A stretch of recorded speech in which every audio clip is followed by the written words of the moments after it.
Yes, YouTube, welcome back to the channel. In today's video, I'm going to run through how to actually build a decent set of pecs. Now, when I first started training, when I was around 18, I had the pecs of a little preteen boy at 18. Didn't really have much of a chest. It didn't really sit out. It was just completely flat. I didn't really have a lot of muscle. So the tips in this video are from actual experience. What I have found over my 8 years of training to be the best methods to train your pecs, how to actually train them in terms of exercises, how to perform them, the actual functions of the pecs. So if you are trying to build a bigger chest and you're a little bit stuck, you're a little bit confused, you don't really know what to do, this video is going to be absolutely golden for you. Now, most fellas just hammer flat presses. I've been there myself. Flat dumbbell press, flat bench press, flat machine press, and you think that by doing those exercises and working the weight up is going to help you to build a fully developed chest, and it will to an extent, but we need to focus on the upper and lower pecs respectively as well. Before I delve into what's best for you and what's best to help build a fully developed pec, from my experience, I've not got massive pecs, but I've definitely seen a decent bit of pec growth in my time that I've been training. I'm going to delve into the functions of the pec. Now, the reason I'm going to do that is if you are training in the gym and you actually understand how each part of the pec works and how to effectively activate each part of the pec, it's going to help you with your training to understand what sort of movements are going to be effective for you and then how to actually activate that muscle more effectively in terms of my muscle connection. Now then, the functions of the pec. So the pec is comprised of 3 different muscles, so it's not just one solid slab. And no, you can't train the inner pec. Your 3 pec fibers run horizontally across your chest, so the inner chest is actually comprised of all 3 pec fibers. Now then, the primary function of the pec is horizontal adduction. Essentially, all that means is you're bringing your arm from a wider position into a narrow position. So essentially you are, which I'm sure you've heard before, trying to smush your bicep, bring your bicep across your chest, and by doing that, that is going to allow you to fully shorten and contract both the pecs. So function number 2, primarily concerned with the upper pec, is shoulder flexion. So essentially raising your shoulders up and above your head. And by doing that, you are going to more effectively target the upper pecs. So for any sort of upper pec movement, you do want your body angled up towards the ceiling rather than lying flat.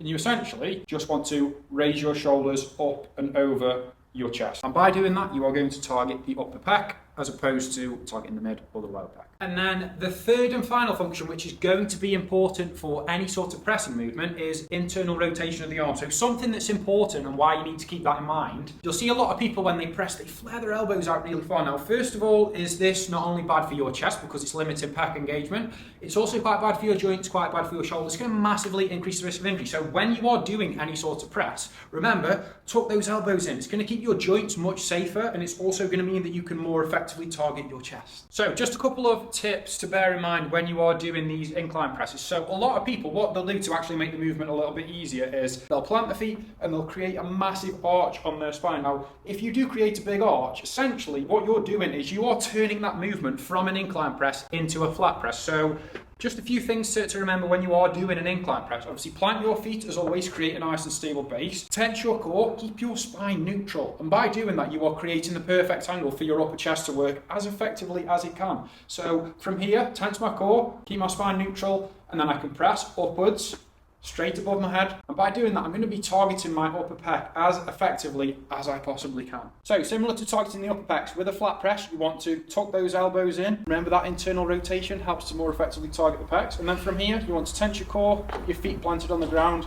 Simply just press up and bring your arms inwards towards the center line of your body. And by doing that, you are going to effectively target the mid pec. Yes, you will get some upper pec engagement as well, but you are going to be biasing and predominantly targeting that mid pec. Last but not least, we have got the lower pec. Now, similar to the mid and upper pec, to specifically target and bias one area of the pec, so the lower pec here, it's all about the angles. For you to effectively target the lower pec in a movement, essentially, you just want your hands and your arm going in the same path as your lower chest. So if you'll notice on any sort of dip or decline press variation, your hands and your fists are going in the same direction as your lower pec. So if you see here, for me to do this high to low fly and target my lower pecs, if you just look at where my nipples are pointing, like straight down towards the ground, my hands and my arms are going to follow the exact same path that my lower pec is facing. So from here, I just press down, bringing my arms in towards my chest, and I can feel all of that, and I can feel that stretch on my lower pec. So to best target the upper pec, essentially what you want to do is think of pushing your arms up against resistance. So think incline dumbbell press, incline barbell press, incline Smith machine press, a pec fly. And you want to focus on keeping the bench or whatever you're sat on at a 30 to 45 degree angle. And if you do that, you are putting your body in the best position to push upwards against resistance and target the upper pec most effectively.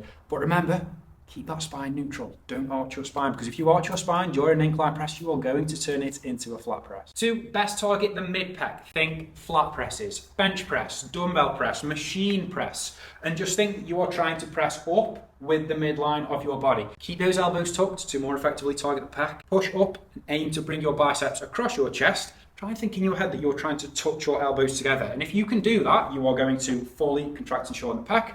And remember, spend a hot second in that stretch, as that's where you find the most tension. Now, the opposite to the upper pec. Your lower pec is worked when your arms are traveling down against resistance. So think high to low flies, dips, decline presses. Make sure that your hands and your arms are moving in the same direction that your lower pec is facing. For you to build a fully developed rounded chest, you need to be including all of those types of movements. So my personal favorites are incline dumbbell presses, low incline dumbbell presses, as dumbbells allow you to get a greater range of motion. And then for the lower pecs, my favorite is a dip, a weighted dip. Include those sorts of movements. I typically program my training with top set, back off set, especially on those heavy compound lifts. With pec flies, I typically do a little bit more volume as it's not too taxing. I feel like extra volume is good as long as it's quality volume and you're pushing hard. So top set, back off set for your compound lifts include a variety of movements. Apply progressive overload, so aim to lift more weight, do more reps, or improve your form session to session. And if you do that consistently over a long enough period of time, you will start to build and develop a fully rounded chest. So if you find this video helpful, people, don't forget to drop me a like, drop me a comment, drop me a sub, and I will catch you soon for the next one.